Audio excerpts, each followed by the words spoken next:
necesito para hacer una pseudo IPR. Nada más necesito. Lo que manda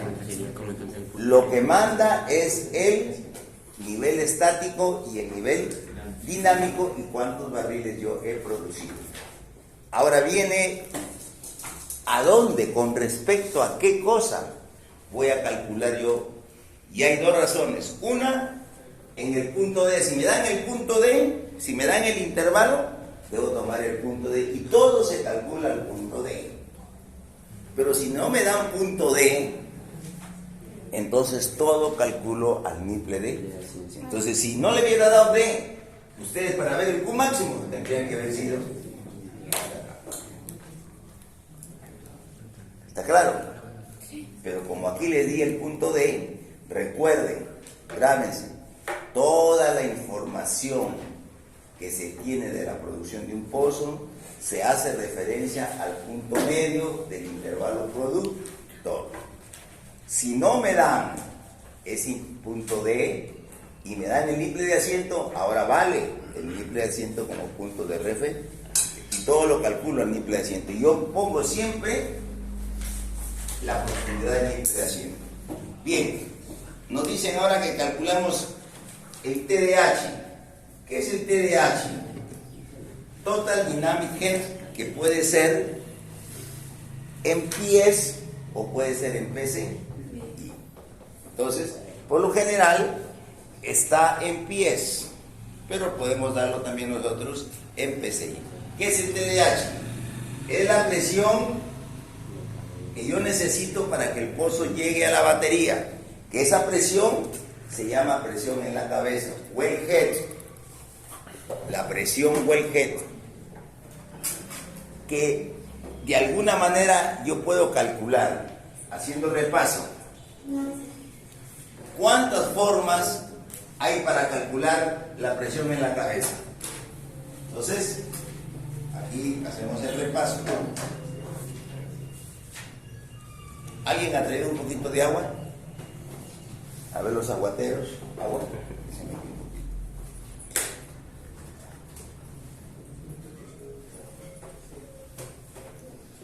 Ya, ok.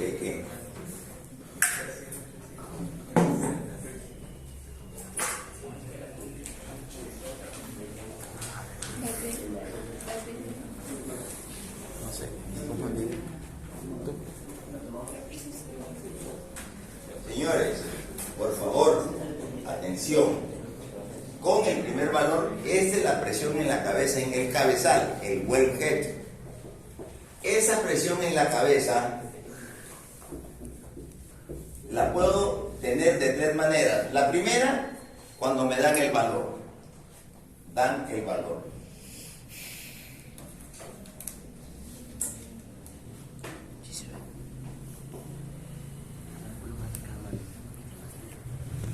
Acá me dicen, en el caso, sí, eso sí, mucho, mojado. ¿Alguien tiene un pedacito de papel higiénico? O un trapito.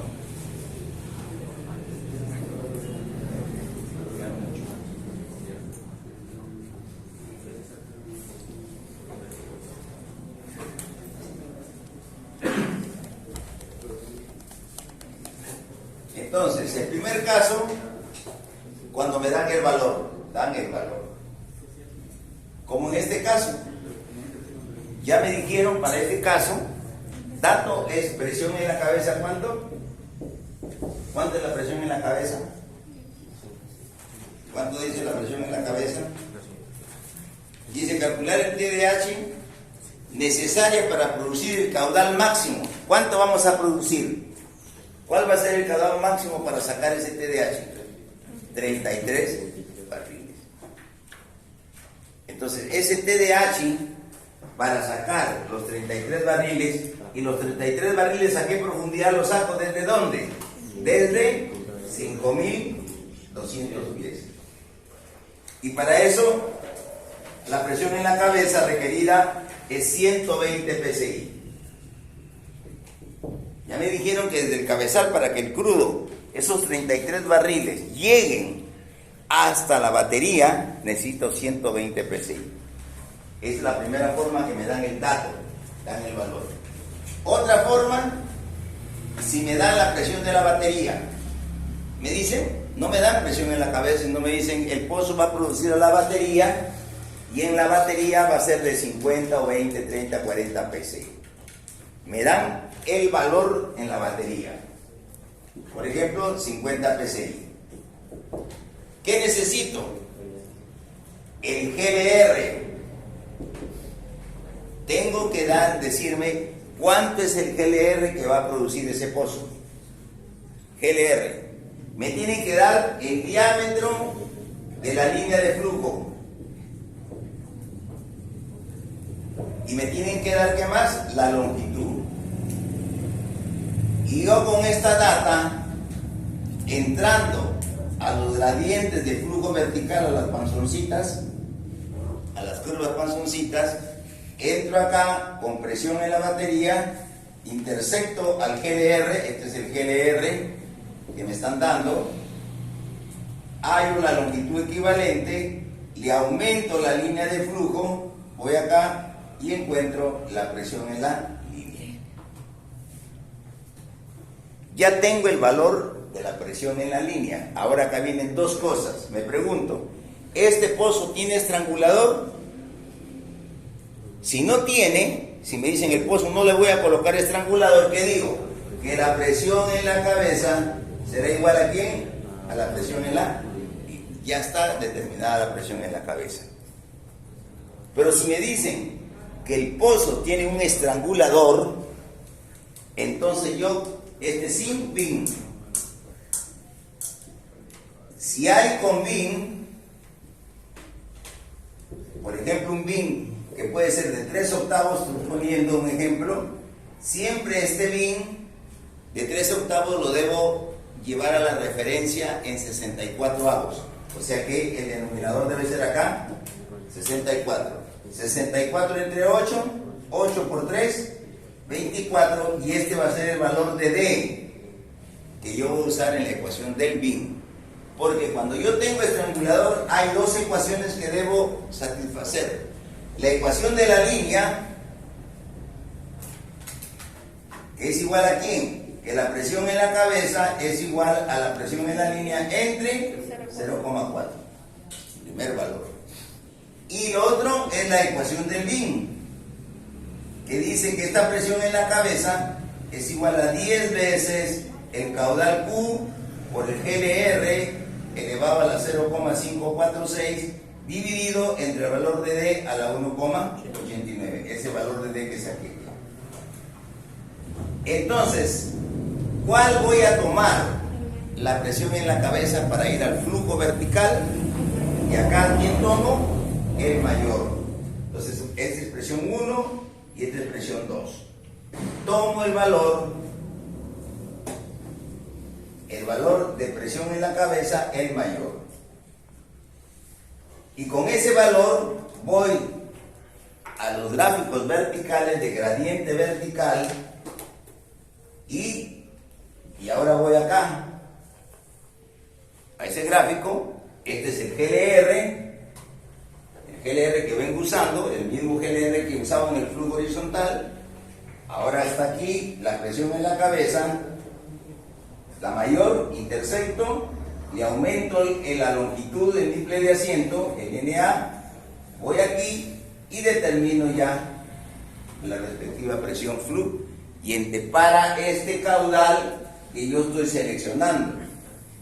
Y hay otra cosa ahí que yo siempre les recalqué, que en el flujo horizontal solamente tenemos gráficos para caudales de ¿cuánto? De 50, 200, 400, 600. Si ustedes utilizan esos caudales en el flujo horizontal, son los mismos que tienen que usarlos aquí en el flujo vertical. No tiene por qué 50, 100, 150, eso no. Eso es porque no hay valor en el flujo horizontal.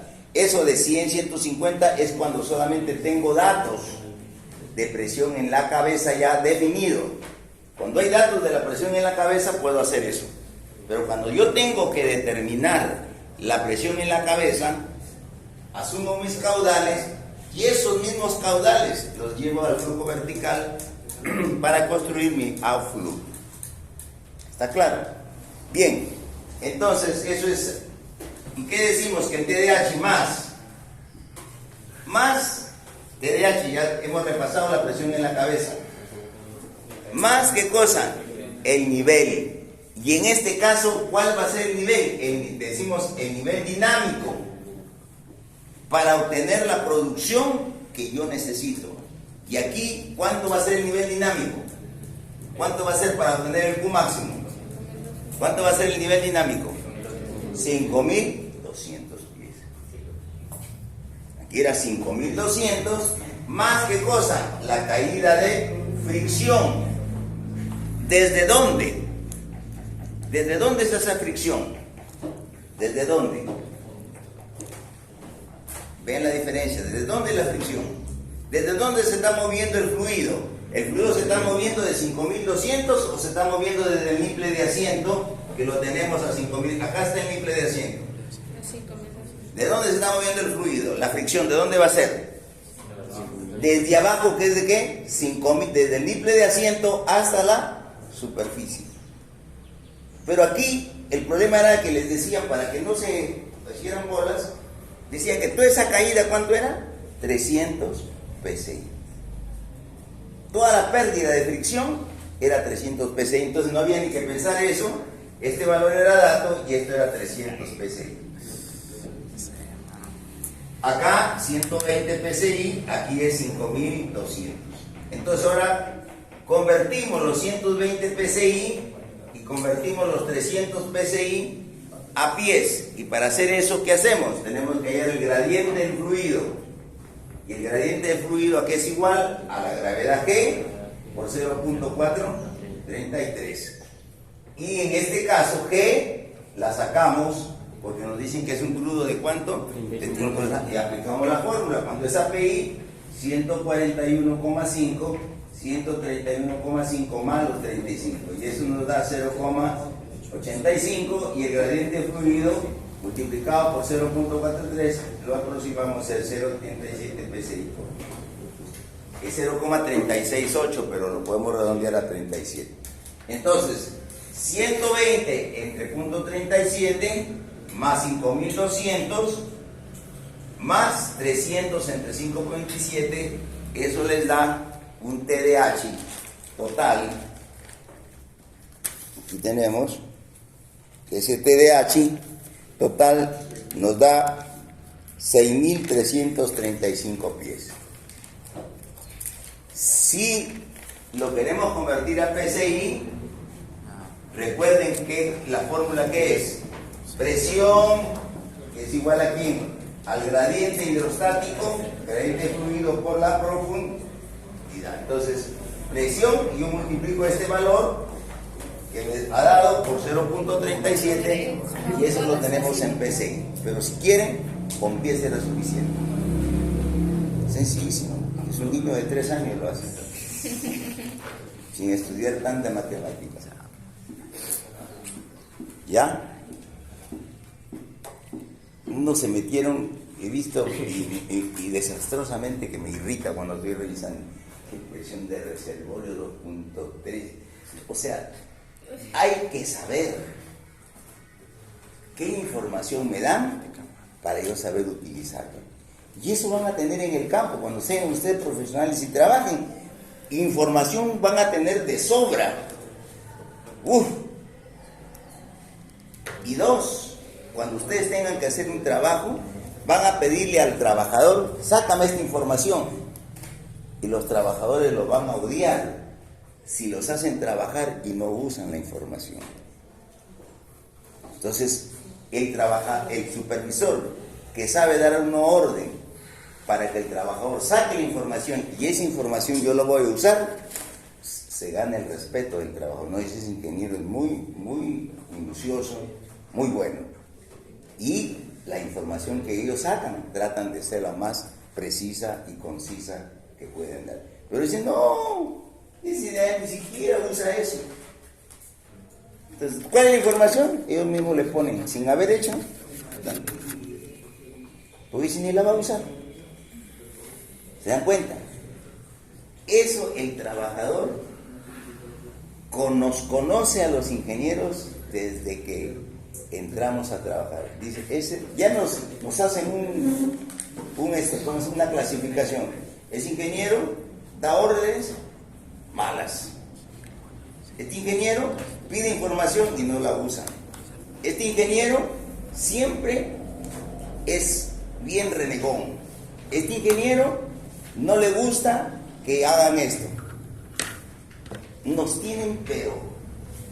Nos dicen, no, ahí viene el ingeniero Periquito Los Palotes.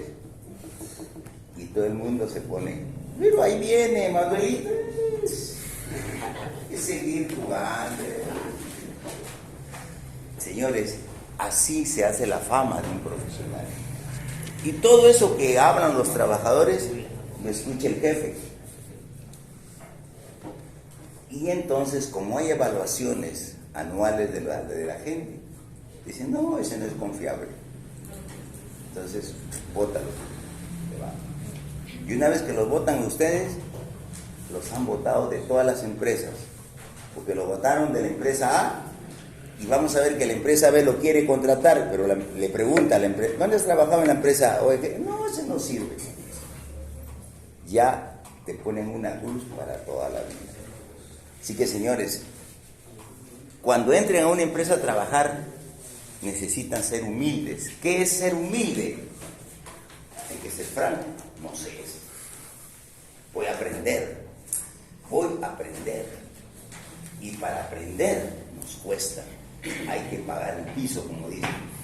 Entonces, la gente, la gran mayoría de los que ya tienen tiempo de experiencia en el trabajo, dice, me voy a desquitar y voy a hacer cosas más de las que yo hice. Entonces le dice, oye, ven, limpia el piso. No, acá hay suciedad, vuelve a limpiarlo. Y realmente para ver hasta dónde tú aguantas. Y eso es lo que tiene que ver humildad. Yo les cuento una anécdota de cuando yo estaba practicando. Eran los dos que estábamos en la repisa del pozo, y entonces el supervisor seguro ya nos había catalogado todo. A mi compañero le dice, mira, yo quiero que me digas, cuando unen un tubo con el otro, quiero saber cuántos hilos se ha enroscado la tubería. Entonces él tenía que contar 1, 2, 3, 5, iba a su tablita, 5, 5. El pozo era de 6.000 pies. Y estaban bajando tubo por tubo, 6.000 pies, entre 30 a 200 tubos tenía que tener. El pata ya se dormía, pero tenía que ser. Entonces, cuando a mí me dijeron, ¿cómo tú sabes que está bien instalado eso? Sencillo. Esta tubería, en el manual, dice que tiene un torque. Y cuando le pones ese torque, ya es suficiente para no malograr los hilos y está bien ajustado. Entonces, lo primero que hago es, en la tenaza, en la grampa, pónganme el torque tanto. 1500. Ya, muy bien. Y me fui a dormir. Se acabó. Hicieron la prueba de tubos, perfecto. Entonces, esas son las cosas que uno tiene. A veces la gente te quiere tomar el pelo, como se dice, pero uno tiene que ser más astuto, es más técnico. Esa es la gran diferencia entre un trabajador y nosotros, porque nosotros tenemos los conocimientos, el trabajador es práctico. ¿Cómo hace el trabajador para saber que el tubo está bien instalado? ¿Qué es lo que hace? ¿Cómo es la forma práctica que hace el trabajador para saber ese tubo está bien conectado? ¿Qué hace? Toca el tubo. Si está bien caliente, dice está malo. Pero si su mano la puede sacar fácilmente, ese tubo está bien. El calor, porque la fricción que genera, si hay más fricción, ¿qué significa? Que el tubo no está bien, que lo han puesto de costado, la rosca no entró, por eso ha calentado. Esas son cosas de la práctica. así ustedes, gracias, hoy día ya no hacen ustedes la mano sucia, porque primero era ojos sucios, uno entraba a ojos, mirar, y te preguntaban, ¿qué has visto? ¿Cómo se ha hecho eso? Y tú tenías que todo grabar, era ojos sucios, entrenamiento de ojos sucios, mirar, todo mirar, cómo hacen esto, ya. Un mes de ojos sucios. Pasabas ojos sucios, pasabas a manos sucias. Ahí te demorabas 3 años. 3 años, manos sucias por las diferentes, pasabas por perforación, producción, servicio de pozos, ingeniería, todo era manos sucias. ¿Qué significaba manos sucias? Haz. Ibas en ingeniería a una cementación, a un fracturamiento, a una acidificación. Servicio de pozos, a una pesca.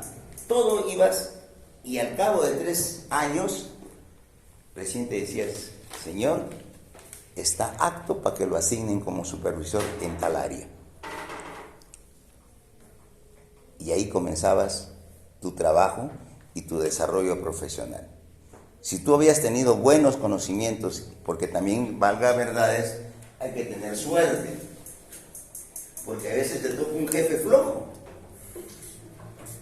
y tú eres el perfil de ese flojo. Te dice, ¿quién te entrenó? Periquito la palabra, no has aprendido nada, le dicen. Pero ¿quién te entrenó? Este está bien entrenado. Señores, la vida es así. Como también ustedes dirán lo que van a mejorar, pero yo les recomiendo a ustedes, señores, tienen que meterse en su cabeza que esta carrera de ingeniería de petróleo, que no solamente es para el Perú, es para el mundo entero. Primero pueden irse a Ecuador, a Colombia, a Brasil, a Venezuela, aquí en Latinoamérica, Sudamérica. Pero lo primero es que tienen que aprender a destetarse. ¿A qué yo llamo destetarse? Ay, que no, soy hijo, voy a sufrir. Ya mi mamá me hace mi lomo saltado, no sé si ir a comer lomo saltado. De repente voy a comer tortuga. Tengo que comer. Eso yo le llamo destetarse. A veces la mamá, no, hijito, no te vayas, no llora. Si te vas me muero. Y el hijo, bueno. 2, el inglés. Todos los días ustedes al acostarse, pongan sus caseteras de inglés o vean películas y no les interesa si no saben, no digan que no es inglés. Pongan las películas en inglés y primero eduquen el oído a ese lenguaje. Después ustedes, sin estudiar, comienzan a hablar. Porque todo ha ido registrado al cerebro ahí. Se levantan y están hablando inglés. O tercero, se buscan un enamorado o una novia inglesa y perfectamente hablan inglés. Es sencillo. Hoy día ustedes tienen la ventaja de la tecnología. Mi época hemos tenido que estudiar. Ustedes ahora tienen tecnología. Bien, entonces este es el problema número 1. Y el problema número 2. ¿Qué decía el problema número 2? ¿Alguna pregunta para el problema 1? Sencillo, muy sencillísimo. ¿Ah?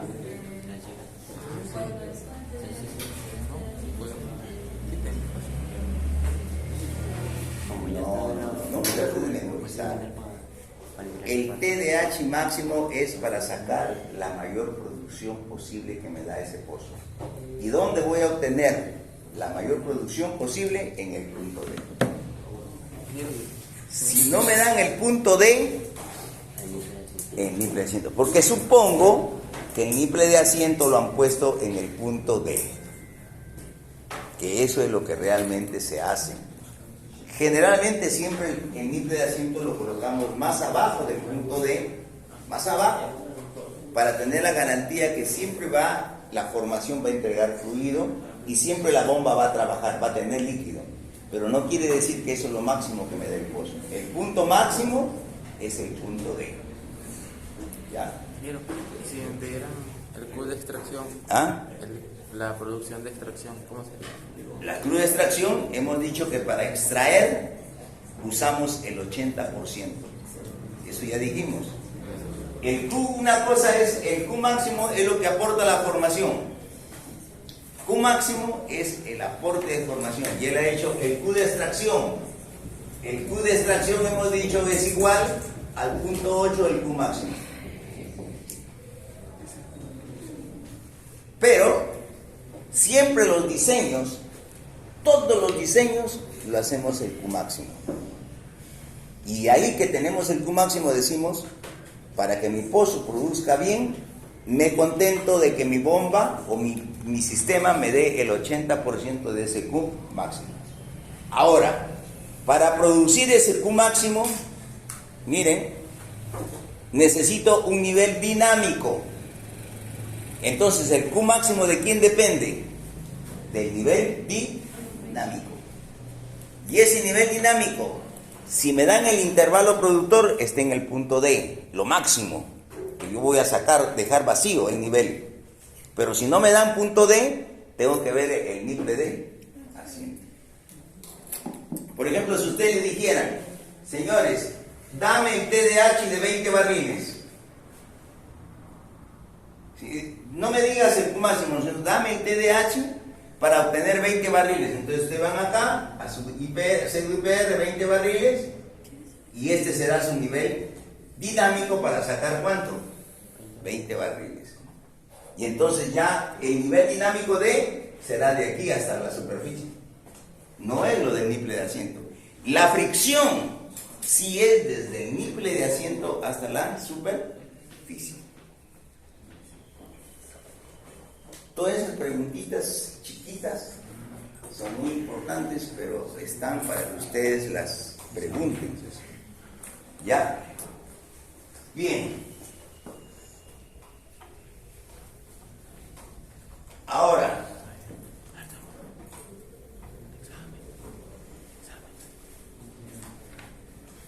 huelga de los profesores es para dormir. Están cansados los profesores. ¿Ah? Mañana es el examen, ¿verdad? Mañana es el examen parcial. Igual.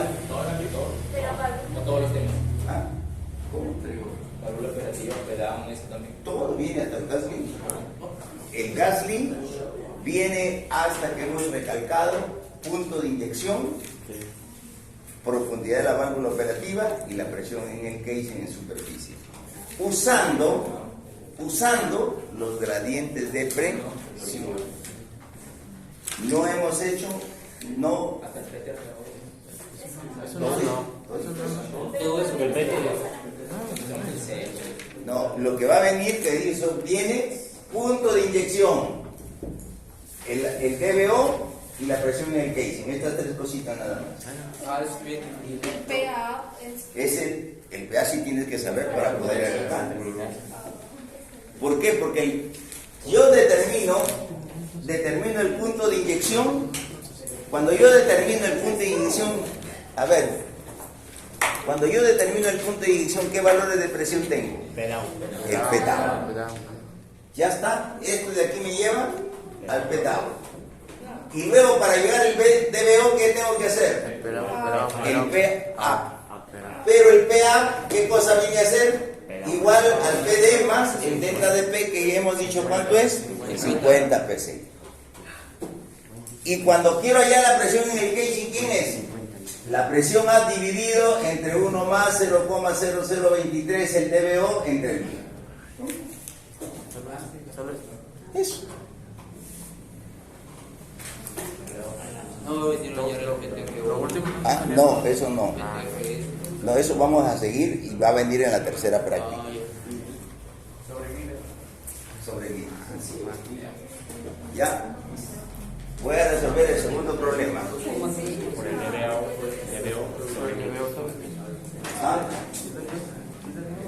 Ya. El segundo problema decía, problema número 2, determinar el aporte de formación. Aporte de formación. Aporte, ese es un problema de 1 minuto. ¿Cuál es la fórmula que dice en todo SWA, sea tubing SWA o casing SWA, que se cumple?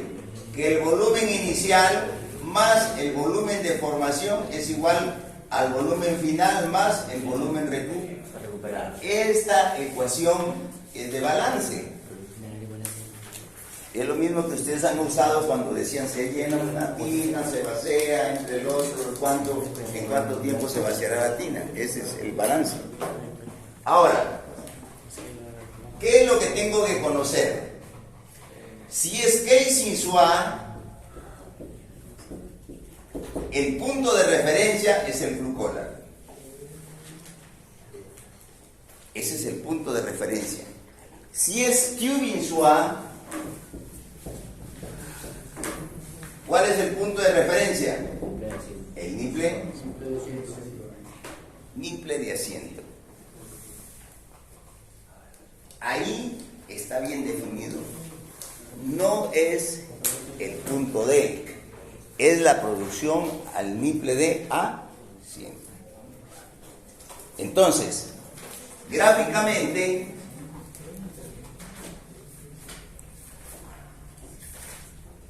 ojo con esto, por favor.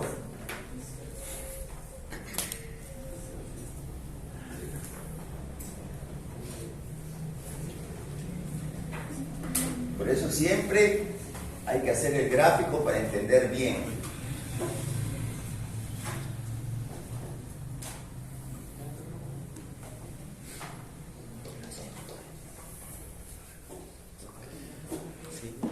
Siempre todo gráfico, hemos dicho, si es casing SWA, aquí va a ser flux collar. Si es tubing SWA, es nipple de asiento.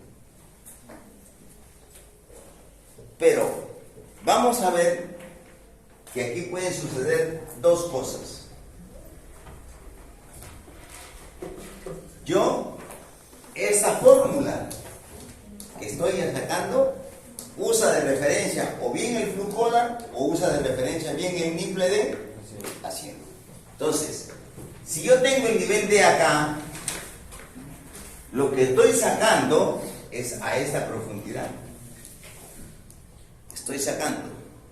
Porque el D está más arriba, o sea que es como si tuviera nada de oposición y todo cae al tanque y lo está levantando solamente el SWA o la bomba. Pero este caudal, si estuviera esta condición, ese puede decir el Q máximo. Este volumen de formación que voy a sacar, ¿me está dando el Q máximo? A ver. Les digo, este es el nipple de asiento. Me dan el punto D que está arriba. Y me dicen, la formación me está dando tanto. Yo les pregunto, ¿ese volumen de formación corresponde al Q máximo? ¿Sí o no? ¿Sí? ¿Dónde sacamos el Q máximo? Punto D. ¿Y dónde estoy sacando este volumen de formación ahorita? Si es tubing SWA, ¿desde dónde? Nipple. Entonces, por lo tanto, ese volumen es a este punto, no acá, para la formación. Tienen que comprender que hay dos situaciones. Uno es lo que aporta la formación y otro es lo que yo extraigo. ¿De dónde estoy extrayendo fluido? ¿Desde dónde extraigo? Desde el nipple de asiento. Y la formación me da del punto D al hueco.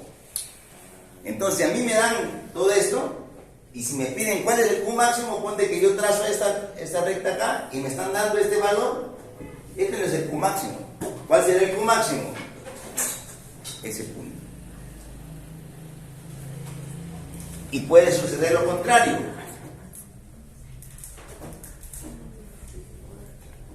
El otro caso es que el punto de acá abajo. Y entonces me dicen, ¿cuál es el Q máximo? Lo que estoy extrayendo es el Q máximo. Ese volumen de formación información que he hecho esa ecuación corresponde al Q máximo o corresponde al niple de asiento? Corresponde al niple de asiento. Al niple de asiento. Si me dicen cuál es el Q máximo, entonces este es el Q máximo. Si el D está abajo del niple de asiento. ¿Se dan cuenta?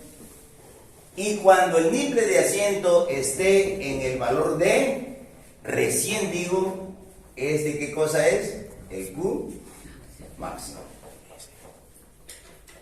Si el niple de asiento lo pongo acá abajo, no voy a sacar este Q máximo. Lo que voy a sacar, voy a extraer ese Q máximo que me da la formación. No voy a extraer este caudal de acá, porque este caudal no existe, no lo da la formación. La formación lo que me está dando es en el punto de ese Q máximo. Ese grafiquito tienen que entenderlo bien para la hora que les pregunten. ¿Ya? Bueno, entonces aquí en este caso, la pregunta decía, calculen, dice, determinar el aporte de formación de un pozo que está produciendo azúa a seco. ¿Dónde está el nivel final? Y azúa a seco. ¿Qué dice azúa a seco? ¿Cuál es el término de azúa a seco? El volumen de azúa a seco. Si es Q SUA, ¿dónde está el nivel final? Niple de asiento. N, ya, nivel final, ya lo conozco en niple de asiento. Niple de asiento, ¿ya? Ahora bien, dice que tenemos acá el flux collar, no me interesa porque es Q SUA. El niple de asiento, ¿dónde está? Era la pregunta que había que saber, pero viene el interrogante arriba. Dice, determinar el aporte de formación de un pozo que está suaviando a seco, el aporte de formación. ¿Cuál es el máximo aporte de formación que yo voy a tener y a dónde estará el niple de asiento? ¿Dónde va a estar el niple de asiento? El intervalo va de 4800 a 5000 pies. ¿Dónde va a estar el punto D? 4900 pies. Yo teniendo el niple de asiento a 4900 pies, voy a obtener el aporte máximo de producción. Si lo pongo más abajo, será lo mismo. Lo único que va a cambiar es la fricción, nada más. Pero el niple de asiento va a ser 4900. Entonces ustedes ya, aquí lo único que hay que interpretar, que nosotros este volumen de formación que hemos tenido, tenemos que calcularlo con el niple de asiento. Entonces ahora, el volumen inicial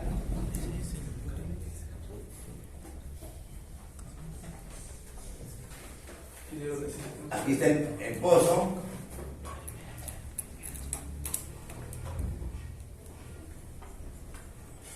Aquí está el intervalo de 4900. ¿Ya? Y ahora tengo el niple de asiento a 4900. Entonces, el volumen final es 0 al niple de asiento. El nivel inicial acá, ¿cuánto les daba? 1500 pies. Y aquí ustedes, la gran mayoría, no han usado la tabla 6 ni la tabla 7. Han hecho de ella al cuadrado, todo lo que... La tabla 6, capacidades. Y la tabla 7, volumen anular. La tabla 6, ¿qué me da? La capacidad de tubing. Entonces, tubing de 2/3/8, tabla 6, cota 55, ¿cuánto te da de la tabla 6? 0,00387. Esto de aquí, esta capacidad, 0,00387 barriles por pie.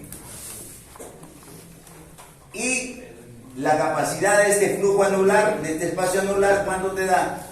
Ahí se calcula. 0,0178, ¿correcto?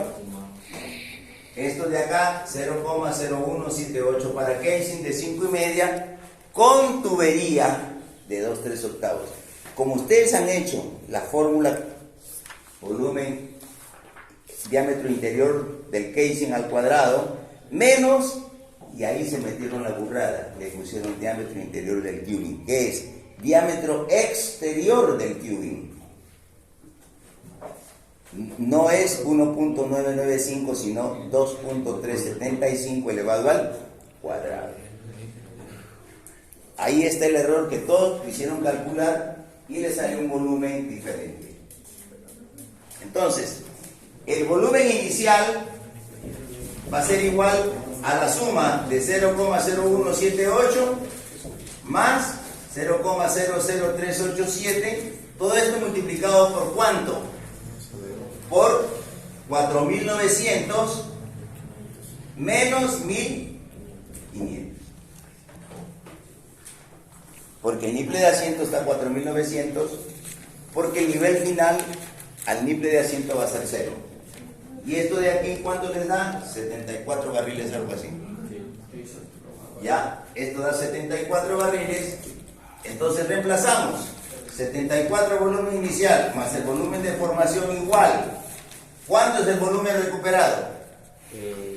¿Decía cuánto? 82 para 36 horas. ¿Ah? 82 para 36 horas. Las horas no me interesan. ¿Son cuántos barriles? Son 82 barriles. Me preguntan, ¿cuántos son acero suaviado? Muy bien.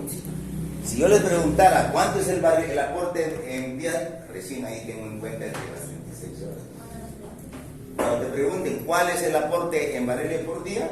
Tú dices, si da 82, voy a determinar este aporte, 82 más 0. ¿Cuál es el volumen de formación?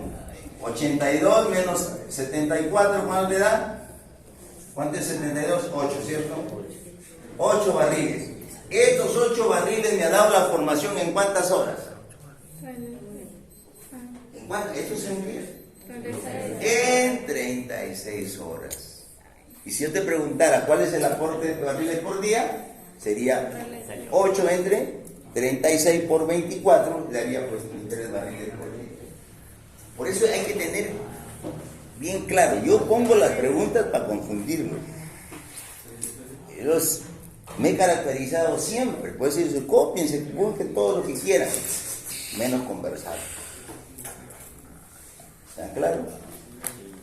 Porque mi objetivo es que ustedes piensen. Yo quiero sacar ingenieros de producción pensantes, analíticos, no robots. Porque ahora los robotizados son los software. Sale el valor. Ni siquiera se dice, ¿será posible? ¿Así será? No, lo dan nada más. Y han terminado.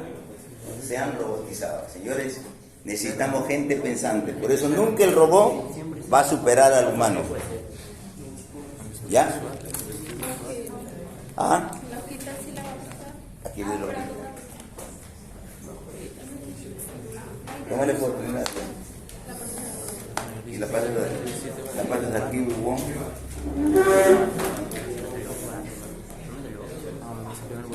Ya. Y para ¿qué va a venir en el examen parcial ya para ayudarnos? Sí, profesor.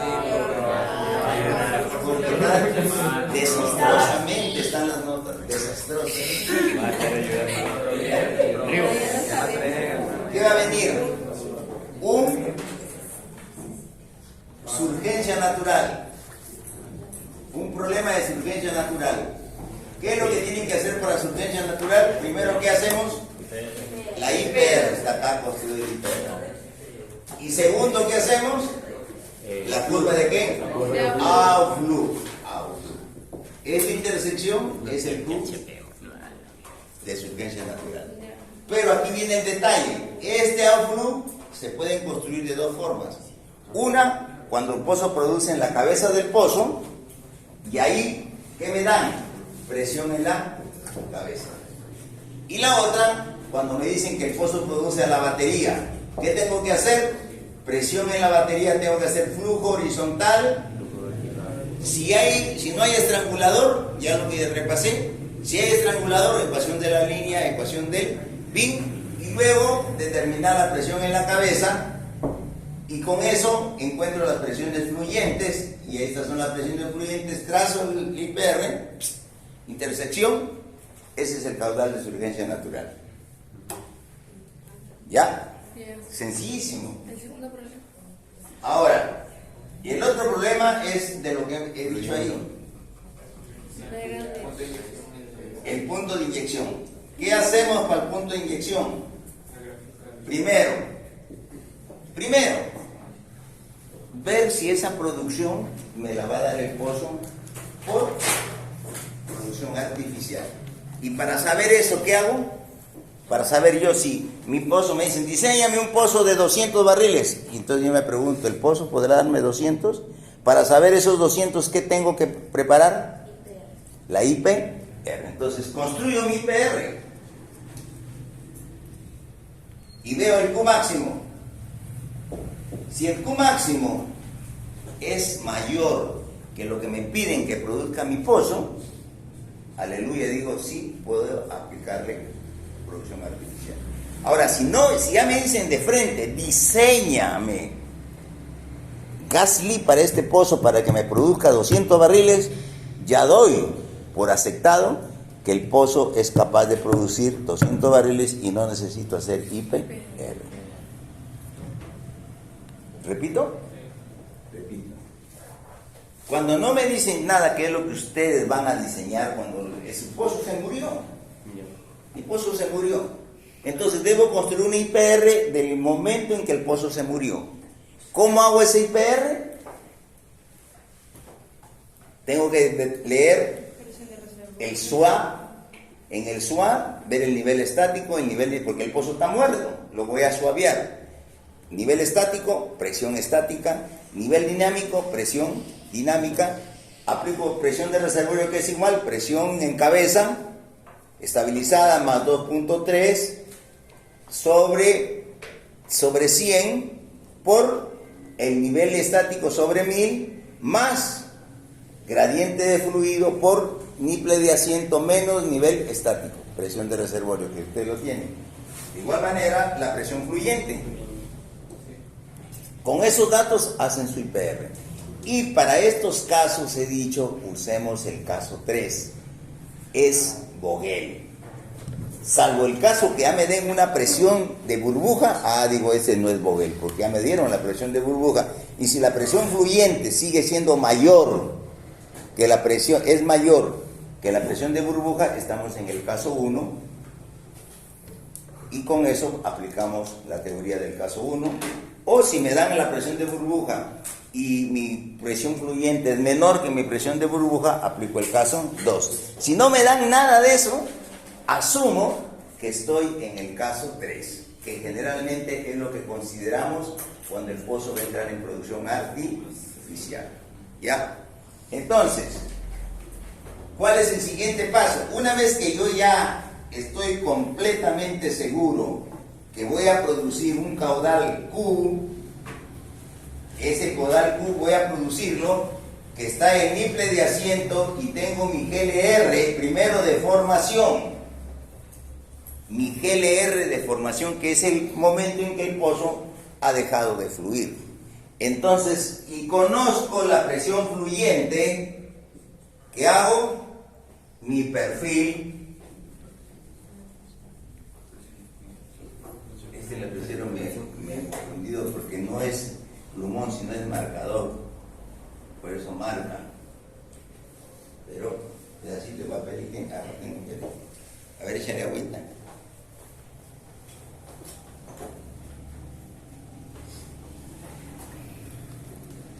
Ese botellón es para sobre las 8 horas. ¿Ah? La de ustedes nos pone Sí. Y de ahí ya se van a dormir. a estudiar. La única manera, porque eso yo hacía cuando nosotros íbamos a este curso de producción. Producción siempre ha sido lo más complicado en la universidad para nosotros los ingenieros. Perforación es una papaya. Reservorios es otro tema también complicado. Servicio de pozos, un regalo. Lo complicado era la yuca, y los profesores que tenían los de servicios pozos eran pero tranquerazos, ¿no? Igual sacaban problemas de su cabeza. Nada de libros, no había nada de problema de libros, era de su cabeza. Así yo también saco los problemas de la cabeza. Son problemas prácticos. A ver, otro pedacito de papel. Gerundio. Bien, gerundio.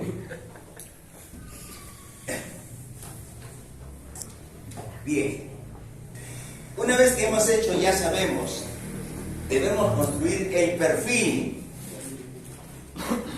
El paso 3 es construir perfil de presión fluyente a condiciones de quién, a condiciones del GLR de formación, del caudal que voy a producir, del niple de asiento.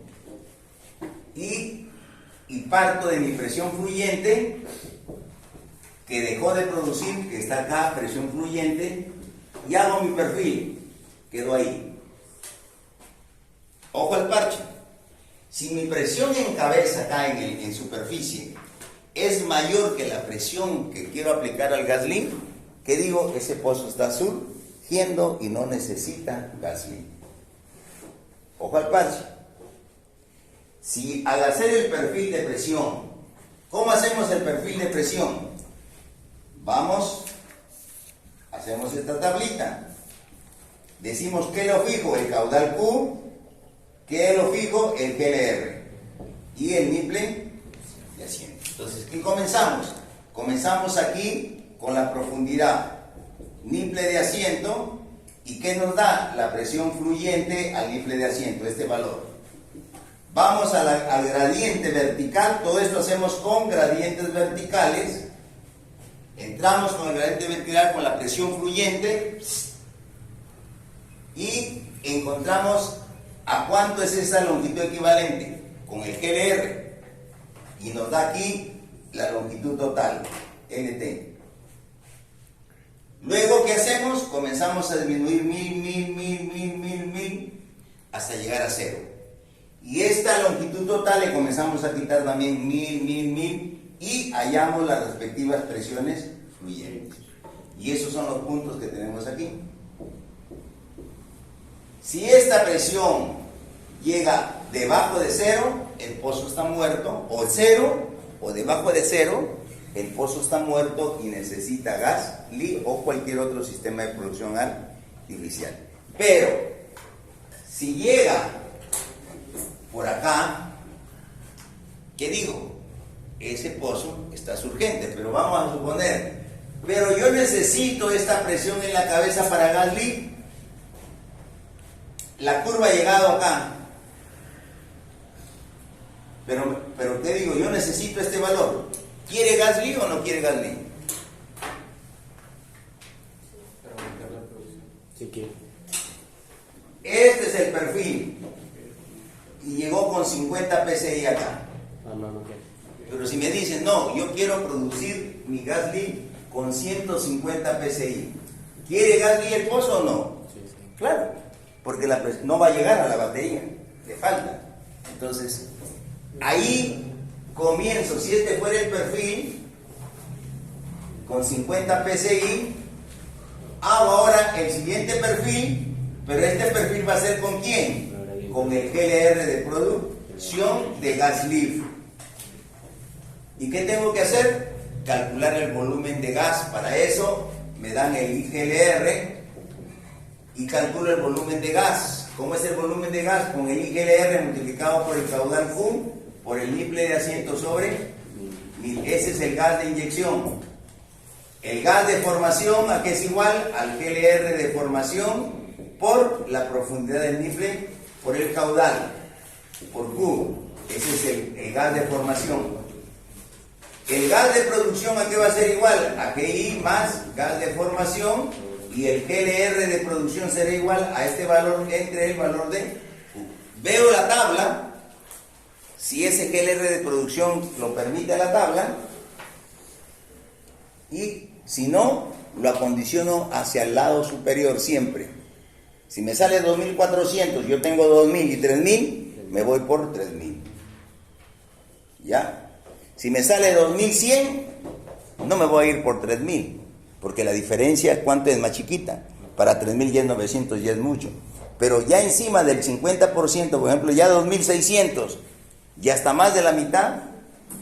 ¿Cuál hay menor diferencia? ¿A 2.300 o a 2.000? A 2.000 sería 600 y a 3.000 sería 400. Tomo el de menor diferencia. ¿Ya? Entonces, se intersecta este punto y hemos dicho, este es el punto de inyección, la profundidad.